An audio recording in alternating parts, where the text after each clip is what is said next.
वो डोमिनेंस जो हमने श्रीलंका के ऊपर रखी हुई थी, वो डोमिनेंस कहीं ना कहीं खत्म हो गई है। He is not playing like the Virat Kohli we all know, he is not playing like Virat Kohli.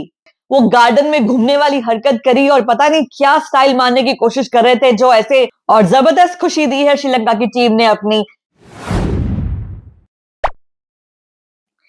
एक टाइम था जब इंडियन टीम अपने स्पिन को खेलने के लिए जानी जाती थी। पेसर्स के सामने ज्यादा कुछ ना करके, पेसर्स के ओवर्स को काट कर, उसके बाद जब स्पिनर्स आते थे तब हमारा स्कोर असली लगना शुरू होता था। वीरेंद्र सहवाग ले लीजिए या इवन सचिन तेंदुलकर, स्पिन को वो जिस तरह से खेलते थे, ऐसा लगता था जैसे स्पिनर्स तो कुछ है ही नहीं। लेकिन आज वही स्पिनर्स हमें तंग कर रहे हैं। जब हमने पेसर्स को खेलने की आदत डाल ली है, उनके सामने प्रैक्टिस कर ली है, लगता है हम स्पिन को खेलना भूल गए हैं। Hello and welcome to cricket flavours everyone. कल इंडियन स्पोर्ट्स के लिए एक काफी खराब दिन था। विनेश फोगट के साथ जो हुआ वो आप सबको मालूम है। उसमें मैं सिर्फ ये कहना चाहूंगी कि ओलंपिक अथॉरिटी की ये बहुत ज्यादती है, जहां XY क्रोमोसोम का होना टॉलरेट किया जाता है, लेकिन 100 ग्राम ओवरवेट होना टॉलरेट नहीं किया जाता।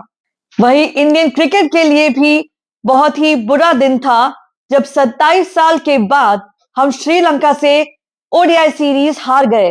ये हार इतनी बुरी ना होती अगर कल के मैच की जो हार थी वो इतनी बुरी ना होती, जिसे हम इंडियन फैंस तो जरूर बहुत गमगीन हैं, हमें गुस्सा आ रहा है, हमें दुख है अपनी टीम पर, लेकिन खुश होने वाले तो खुश हो रहे हैं, श्रीलंका की टीम को शाबाशी दे रहे हैं। वेल डन श्रीलंका सब जगह छाया हुआ है। इस हार का जिम्मेदार कौन है? क्या कोच जो नए आए हैं और T20 सीरीज में जीत के बाद शायद कंप्लेसेंट हो गए, शायद एरोगेंट हो गए और उन्हें लगा कि श्रीलंका से ये ओडीआई सीरीज भी जीतना उतना ही आसान होगा? या प्लेयर्स जो खुद भी एरोगेंट हो गए, श्रीलंका को बुरी तरह से हरा कर पिछले साल एशिया कप और वर्ल्ड कप में श्रीलंका की टीम को उन्होंने लाइटली ले लिया? कहीं ना कहीं मैं कहूंगी कि दोनों, पर ज्यादा प्लेयर्स। मैं जानती हूं कि हमारी टीम को हार की आदत नहीं है और ना हमें हार की आदत है, और इसीलिए हार गए तो इसे हम लाइटली भी ले सकते हैं।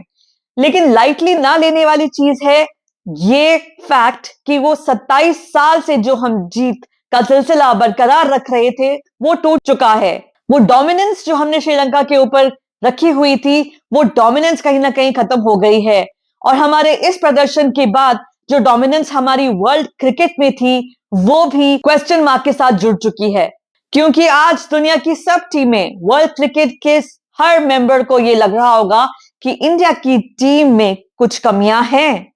स्पिन अटैक इंडिया टीम नहीं खेल पा रही, और ये बहुत ज्यादा सरप्राइजिंग है सब कॉन्टिनेंट की टीम्स के लिए, जिनके लिए स्पिन एक बहुत इजी और बहुत स्कोरिंग वाला बॉल अटैक होता है। सब कॉन्टिनेंट की पिचेस भी तो स्पिनिंग के लिए ही जानी जाती हैं, जिन पर सेना कंट्री से आए हुए लोगों को खेलने की प्रैक्टिस नहीं है और इसीलिए वो स्पिन ट्रैक से डरते हैं। लेकिन आज हम इतना ज्यादा सेना के जैसे होने की कोशिश कर रहे हैं कि पेस को इतनी आसानी से खेल लेते हैं और स्पिन पे इतनी मुश्किल हो रही है। इस हार के सबसे बड़े रिस्पॉन्सिबल प्लेयर हैं रोहित शर्मा। हाँ, मैं जानती हूं कि वो इस सीरीज के इंडिया के टॉप स्कोरर हैं। उन्होंने बहुत अच्छा अटैक कर एक अच्छी पारी खेलने की कोशिश करी है तीनों मैचेस में, और जब कल के मैच में वो छोटे रन, छोटे स्कोर पे आउट हो गए, तो उसके बाद जो लाइन लगी, जैसे बाकी दोनों मैचेस में भी लगी थी, उसी की वजह से, उनके कम स्कोर की वजह से इतनी बड़ी हार मिली। 110 रनों की हार जो हमें सहनी पड़ी, वो इसीलिए थी क्योंकि रोहित शर्मा जल्दी आउट हो गए। लेकिन फिर भी रोहित शर्मा को जानना होगा कि वो T20 के फॉर्मेट का खेल हर फॉर्मेट में नहीं खेल सकते, ओडीआई में तो बिल्कुल नहीं। उन्हें जानना होगा कि ओडीआई में T20 की तरह तेज खेलकर, बेधड़क बेझिझक खेलकर, आउट होने का डर ना लेकर खेलना is not the right approach, क्योंकि पारी संभालना भी ओडीआई में इंपॉर्टेंट है। दूसरे नंबर पर आते हैं विराट कोहली, जो हमारे स्टार बैटर हैं। पूरी दुनिया उनके नाम के डंके बजाती है, पूरी दुनिया में उनका नाम है, सब उनके आगे नतमस्तक हो जाते हैं, बिल्कुल बो डाउन करते हैं उन्हें और उनकी बैटिंग को। लेकिन पिछले एक साल से उनकी बैटिंग को ना जाने क्या हो गया है। वर्ल्ड कप में जितना अच्छा वो खेल रहे थे, उसके बाद वो ना T20 में और ना ही ओडीआईज में अच्छा प्रदर्शन कर पाए हैं। हाँ, आईपीएल में जरूर ठीक ठाक खेल लिए थे और of course the final of T20 world cup वो कैसे भूल सकते हैं, लेकिन उसके अलावा उन्होंने बहुत अच्छा प्रदर्शन बिल्कुल नहीं किया है। He is not playing like the Virat Kohli, we all know he is not playing like Virat Kohli. और उसमें सबसे बड़ी प्रॉब्लम है बॉल को जज ना कर पाना। जहां तक मेरी समझ है, स्पिन अटैक को पढ़ने के लिए, स्पिन बॉल को कि वो अंदर टर्न होगी या बाहर टर्न होगी या क्या होगा, उसके लिए आपको बॉल रिलीज होते टाइम देखना बहुत जरूरी है, हाथ को देखना बहुत जरूरी है। और मुझे लग रहा है कि रीडिंग में ही कहीं ना कहीं फेल हो रहे हैं इवन विराट कोहली।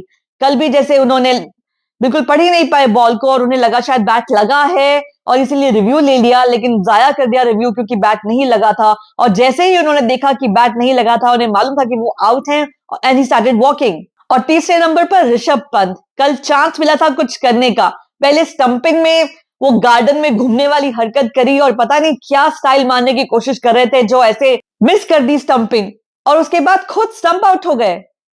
आगे निकलकर खेलने की कोशिश कर रहे थे और इतनी बढ़िया बॉल डाली उनको कि बस बाकी सब प्लेयर्स भी, चाहे वो केएल राहुल हो जो कल के मैच में नहीं खेले, या श्रेयस अय्यर, शिवम दुबे, अक्षर पटेल या कोई भी, बॉल को रीड ना कर पाना हर बैट्समैन की प्रॉब्लम थी।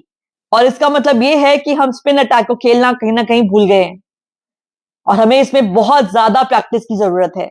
Not to take anything away from Sri Lanka, उनकी बॉलिंग जबरदस्त थी। उन्होंने बहुत अच्छे से रीड कर लिया बैट्समैन को और कैसे और कहां उन्हें फंसाना है।